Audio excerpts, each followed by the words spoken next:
After a 1 week break, welcome back Year 1 students to Revolutionary Europe. This week, we're going to be exploring the evolution of nationalism. Now, I maintain repeatedly throughout this module that the French Revolution can really be pinpointed as one of those key defining moments for the emergence of what we would describe today as the process of nationalism. We've talked about this shift from the king and loyalty to a crown to this idea of dying for the nation, something that was going to be of profound importance as we move into the 19th century. Meanwhile, we're going to go back to our Cosmic Eclipse cards. I got my sets mixed up. They were doing Cosmic Eclipse because we are still looking for that Empoleon card, the Pokemon based on Napoleon. So we'll see what comes out here. First years have had some good luck. The third years in the earlier video kind of bummed out on me and didn't do so well. So all the pressure is on the first years. So one of the things we're going to be doing in this week's session, and the clue is here on the side, is this is going to be our music session. Every year I will tend to fit in a musical session into one of my modules somewhere along the way, and this is the week. Now, whether I sing this anthem or not is dependent on these cards. So we'll see what comes out as we start with Fighting Energy. We've had Mallow and Lana before, so if everyone wants a double trainer card, you can have that one.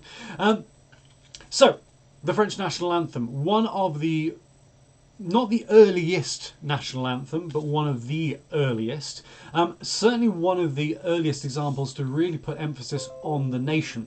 And one of the things we're going to be doing is dissecting the French National Anthem and picking apart the meaning and the content of it. It's a remarkably violent piece of music, which has largely remained unchanged through to the present.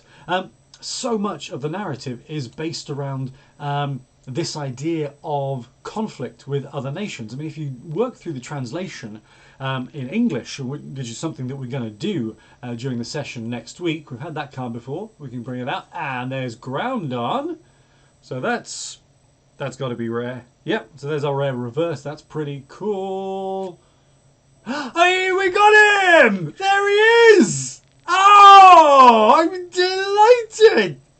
There he is! Okay, now obviously it's not shiny, it's not really worth very much, but we got Empoleon! Ah!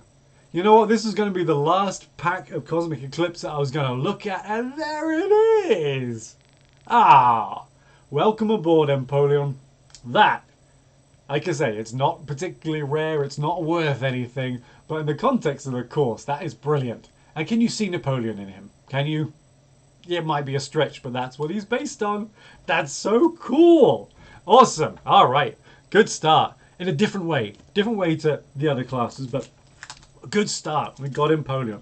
And of course, Napoleon becomes one of those great manifestations of French nationalism as he looks to transport an idealized form of French politics and replace the system of governance all across Europe with that which was French. Yeah, that was the focus of his major forms of reform. But that's a story for another time. Let's press on and see what else comes out. Fire Energy to kick off. And yeah, fire, symbolism of that burning sense of national identity coming through in France in this period of time. So, as we were saying before, Empoleon rudely, there's Mallow and Lana again, rudely interrupted us.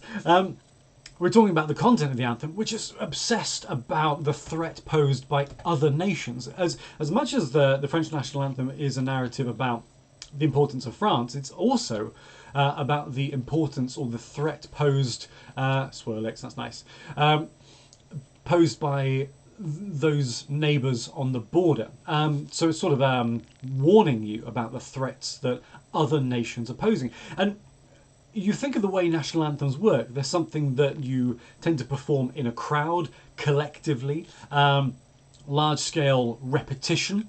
It ingrains an idea in the mind, sometimes consciously, sometimes subconsciously. Both are important. Okay, that's fine. And okay, nothing terribly exciting. That's just back to the start. Yeah, okay, that's fine. Not a problem. Not a problem. So that process of performance helps instill an idea of the importance of nation. And that's something that's really going to feed into the national psyche as we go through the revolution. So really this session within this module is focusing heavily on how an idea of identity, grass energy, how an idea of identity is grown in the context of revolutionary France. It's not just going to be about the national anthem. We'll look a little bit about how the theatre plays its part. That's kind of cool. Yeah. Delmies, we like Delmies. We'll look at how things play out in the theatre. We'll touch on opera as well. Opera, as we go into the 19th century, is going to be hugely important in terms of the shaping of national identity. But again, the relationship between nationalism, identity and opera arguably has its roots in the latter part of the 18th century, stimulated by the revolution. And I suppose we could start questioning as well, does nationalism stimulate the art, or does art stimulate nationalism? Dew Dipper Shiny. Ah, we got him again! Ah! I think that's it. Yeah, I'm getting distracted. This is not a great card, but it's so cool that we've got it. We got it twice. There you go. Okay, this is going to be our prize. Okay, so we've got so the first years. I think by the time you watch this, you will be close to submitting your first assessments. And we got 2 of these now. One of these is for my collection. You ain't having that one.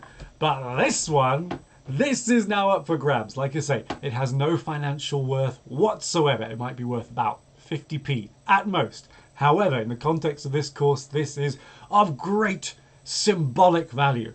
So this is what you're reaching for. I mean, obviously, general academic achievement should be your main motivation. But on top of it, you can have Empoleon as well.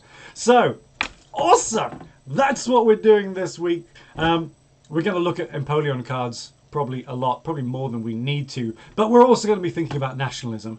We're going to be doing some music. Fortunately, no super rare cards, so I don't have to perform the French national anthem. And I think probably everyone is satisfied with that conclusion. But we will be listening to it, dissecting it, and thinking about the way in which music and the arts help shape the idea of the nation as we go into the mid stages of the revolution. So look forward to that. We will see you on Tuesday. I'm in a good mood, looking forward to it. Have a great weekend, and we'll see you next week.